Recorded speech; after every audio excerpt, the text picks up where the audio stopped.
Baik, Assalamualaikum warahmatullahi wabarakatuh. Perkenalkan, nama saya Hadin Zara Fitra dengan NIM 2110931024. Pada video kali ini saya akan mempresentasikan tugas besar dari mata kuliah pemodelan sistem C. Pada tugas besar kali ini saya mengangkat sebuah berita menjadi studi kasus dari berita CNBC Indonesia yang berjudul Harga Gas Dilarang Naik 1 Oktober. Menteri SDM mengatakan nggak halal. Jadi alasan saya menggunakan berita ini sebagai studi kasus karena saya kagum terhadap kejujuran dari Menteri SDM kita, yaitu Pak Arifin Tasrif.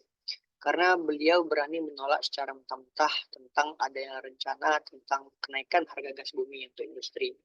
Yang dimana rencana kenaikan harga gas tersebut akan diberlakukan hanya untuk di daerah hilir, sedangkan tidak dilakukan untuk daerah hulu.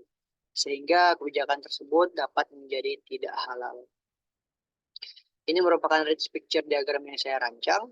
Dari rich picture yang saya rancang, itu berisikan seluruh peran dari stakeholder, dari masing-masing stakeholder yang memiliki peran terhadap permasalahan yang sedang kita bahas.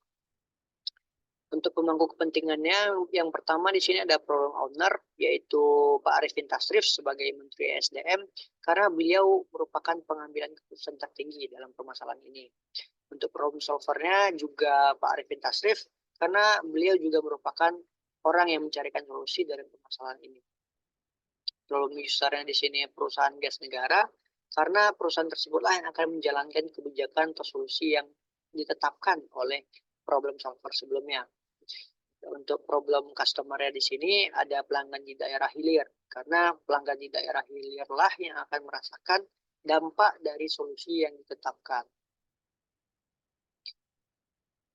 Untuk gejala yang kita identifikasi di sini ada 4 gejala. Yang pertama itu ada Menteri SDM yang menolak rencana kenaikan harga gas bumi tersebut. Penolakan tersebut tertuju pada industri non harga gas bumi tertentu atau HGBT, yaitu industri yang tidak mendapatkan harga gas bumi yang murah. Yang ketiga itu harga gas di sisi hilir itu mengalami kenaikan, sedangkan di sisi hulu tidak mengalami kenaikan. Dan yang keempat itu faktor yang mempengaruhi penyesuaian harga gas, yaitu ada sumber pasokan, harga pasokan, dan kontribusi volume masing-masing pasokan gas.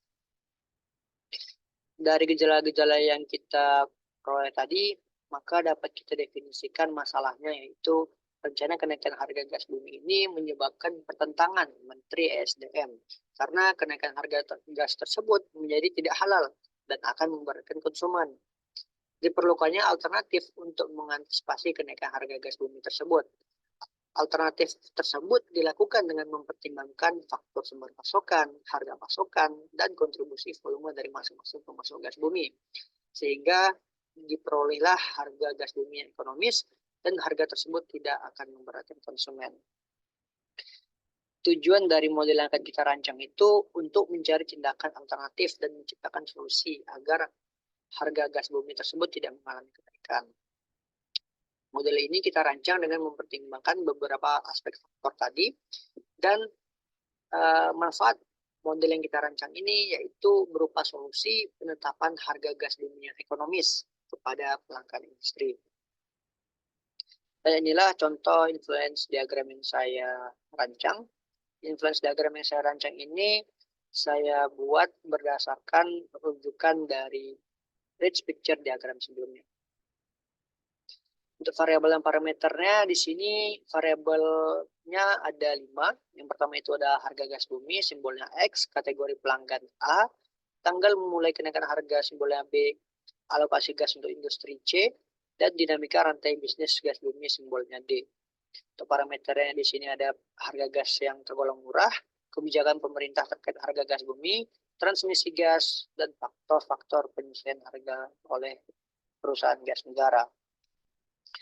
Dari variabel dan parameter tadi dapat kita bentuk formulasi matematisnya. Di sini jika A atau kategori pelanggan tersebut termasuk dalam kategori HGBT, harga gas bumi tertentu, maka sama dengan E. E ini merupakan harga gas yang tergolong murah.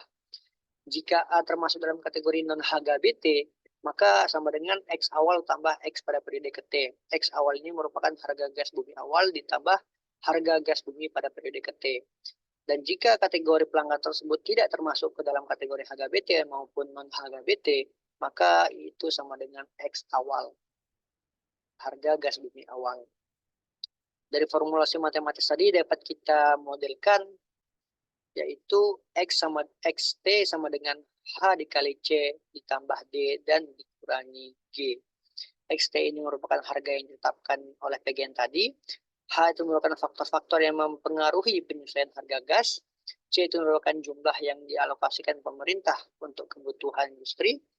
D itu merupakan faktor yang mengalami perubahan dalam rantai pasokan gas bumi.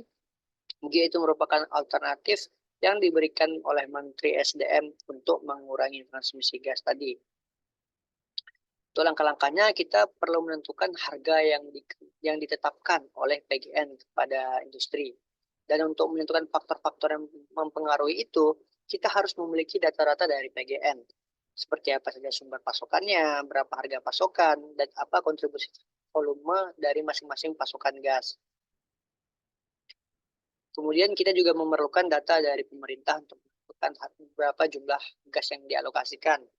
Kita juga memerlukan data rantai pasokan gas bumi, dan kita juga memerlukan keputusan atau alternatif dari Menteri SDM dalam mengurangi transmisi gas. Sini untuk melakukan pengujian model, kita menginputkan seluruh data-data yang diperlukan pada setiap variabel dan parameter yang dari formulasi matematis yang telah kita rancang tadi. Pengujian tersebut dilakukan hingga akan diperolehnya ketetapan harga yang ekonomis dan halal untuk pelanggan industri. Namun, pengujian model ini tidak dapat kita lakukan secara langsung karena kita memiliki keterbatasan pada pengaksesan data-data yang diperlukan untuk melakukan pengujian, sehingga pengujian model ini tidak dapat dilakukan secara langsung. Dan dari permasalahan studi kasus yang kita gunakan, kita dapat merumuskan sebuah model yang gunanya itu untuk menentukan harga ekonomis yang diberikan oleh PGN kepada pelanggan industri. Perumusan model tersebut kita lakukan dengan mempertimbangkan beberapa aspeknya, itu merupakan aspek sumber pasokan, harga pasokan, kontribusi volume, hingga bagaimana kebijakan dari Menteri SDM kita dalam mengurangi transmisi gas tersebut. Dan untuk menentukan aspek-aspek tersebut, kita juga memerlukan data dari setiap PGN dan pemerintah. Dan dari data tersebut, barulah kita dapat menguji model yang telah kita formulasikan.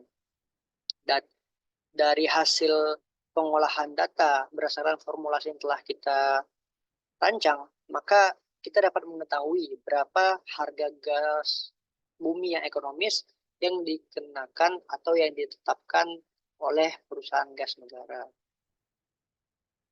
Dan berdasarkan berita informasi tentang rencana kenaikan harga gas bumi pada tanggal 1 Oktober kemarin, kita dapat mengetahui apa permasalahan yang menyebabkan terjadi rencana kenaikan harga gas bumi.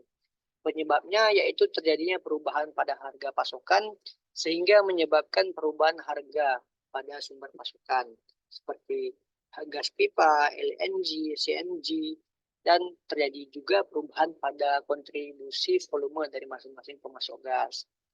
Dan dari kejadian tersebut, kita dapat memformulasikan suatu model untuk dapat membantu menyelesaikan permasalahan tersebut. Dan dengan demikian, kita dapat menentukan harga yang ekonomis yang ditetapkan oleh PGN kepada pelanggan industri, sehingga harga tersebut menjadi halal dan tidak memberatkan konsumen. Sekian presentasi dari saya. Lebih dan kurangnya saya mohon maaf. Saya tutup. Assalamualaikum warahmatullahi wabarakatuh.